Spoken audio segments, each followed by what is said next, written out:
سیار بن سلامہ نے بیان کیا کہ میں اپنے باپ کے ساتھ ابو برزہ اسلمی صحابی رضی اللہ تعالی عنہ کے پاس گیا۔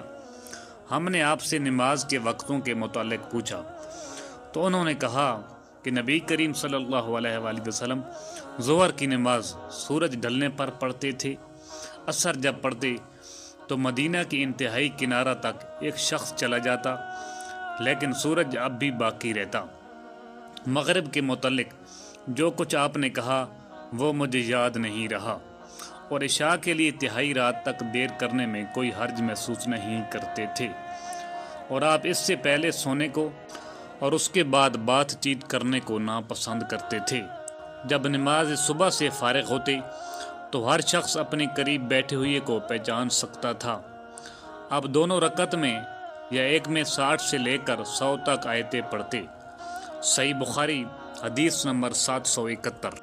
عبد الملک ابن جری نے خبر دی، کہا کہ مجھے عطا بن ابی رباح نے خبر دی کہ انہوں نے ابو ہریرہ رضی اللہ تعالی عنہ سے سنا، وہ فرماتے تھے کہ ہر نماز میں قرآن مجید کی تلاوت کی جائے گی جن میں نبی کریم صلی اللہ علیہ وآلہ وسلم نے ہمیں قرآن سنایا تھا، ہم بھی تمہیں ان میں سنائیں گے، اور جن نمازوں میں آپ نے آہستہ قرأت کی ہم بھی ان میں آہستہ ہی قرأت کریں گے، اور اگر سورہ فاتحہ ہی پڑھو جب بھی کافی ہے، لیکن اگر زیادہ پڑھ لو تو اور بہتر ہے۔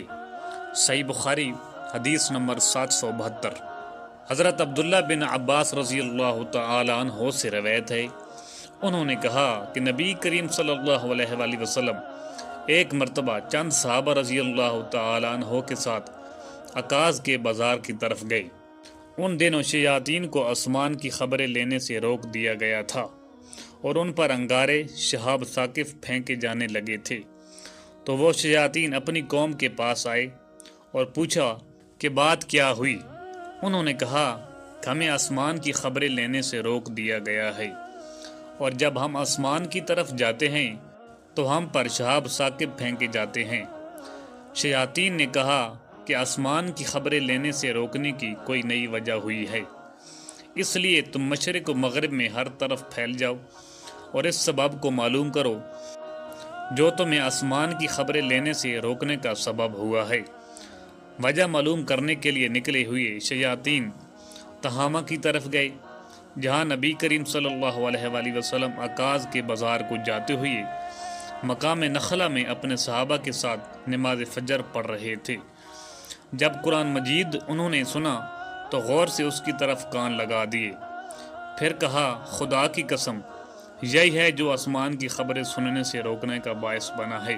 پھر وہ اپنی قوم کی طرف لوٹے اور کہا قوم کے لوگوں، ہم نے حیرت انگیز قرآن سنا جو سیدھی راستے کی طرف ہدایت کرتا ہے، اس لیے ہم اس پر ایمان لاتے ہیں اور اپنے رب کے ساتھ کسی کو شریک نہیں ٹھہراتے۔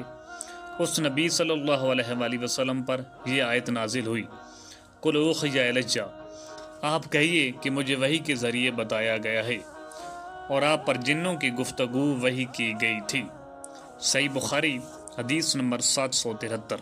ایوب سختیانی نے اکرمہ سے بیان کیا، انہوں نے ابن عباس رضی اللہ تعالی عنہ سے آپ نے بتلایا کہ نبی کریم صلی اللہ علیہ وآلہ وسلم کو جن نمازوں میں بلند آواز سے قرآن مجید پڑھنے کا حکم ہوا تھا آپ نے ان میں بلند آواز سے پڑھا، اور جن میں آہستہ پڑھنے کا حکم ہوا تھا ان میں آپ نے آہستہ سے پڑھا، اور تیرا رب بھولنے والا نہیں، اور رسول اللہ صلی اللہ علیہ وآلہ وسلم کی زندگی تمہارے لیے بہترین نمونہ ہے۔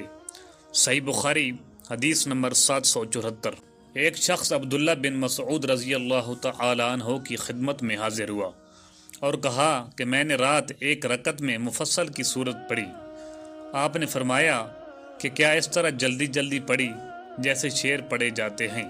میں ان ہم معنی صورتوں کو جانتا ہوں جنہیں نبی کریم صلی اللہ علیہ وآلہ وسلم ایک ساتھ ملا کر پڑھتے تھے۔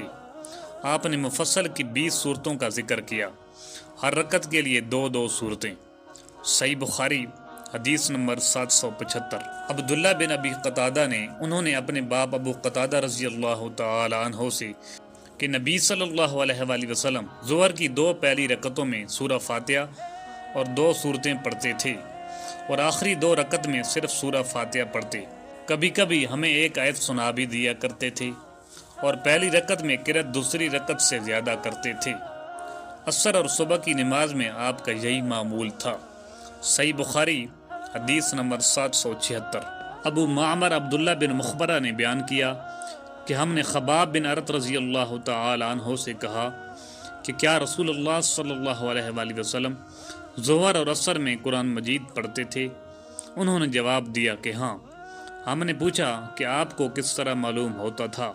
انہوں نے بتایا کہ آپ صلی اللہ علیہ وآلہ وسلم کی ریش مبارک کے ہلنے سے۔ صحیح بخاری حدیث نمبر 777۔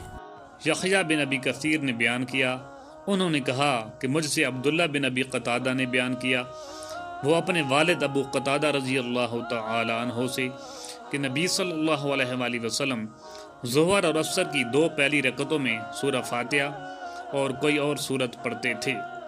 کبھی کبھی آپ کوئی آیت ہمیں سنا بھی دیا کرتے تھے۔ پہلی رکعت میں قرأت زیادہ طویل کرتے تھے۔ صحیح بخاری حدیث نمبر 778۔ حشام دستوائی نے بیان کیا، انہوں نے یحییٰ بن ابی کثیر سے بیان کیا، انہوں نے عبداللہ بن ابی قتادہ سے، انہوں نے اپنے والد ابو قتادہ رضی اللہ تعالی عنہ سے کہ نبی کریم صلی اللہ علیہ وآلہ وسلم ظہر کی پہلی رکعت میں قرأت طویل کرتے تھے اور دوسری رکعت میں مختصر۔ صبح کی نماز میں بھی آپ اسی طرح کرتے تھے۔ صحیح بخاری حدیث نمبر 779۔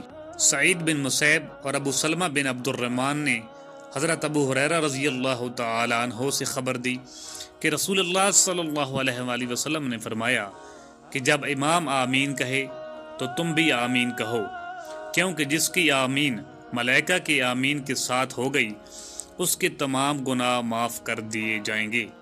ابن شہاب نے بیان کیا کہ رسول اللہ صلی اللہ علیہ وآلہ وسلم آمین کہتے تھے۔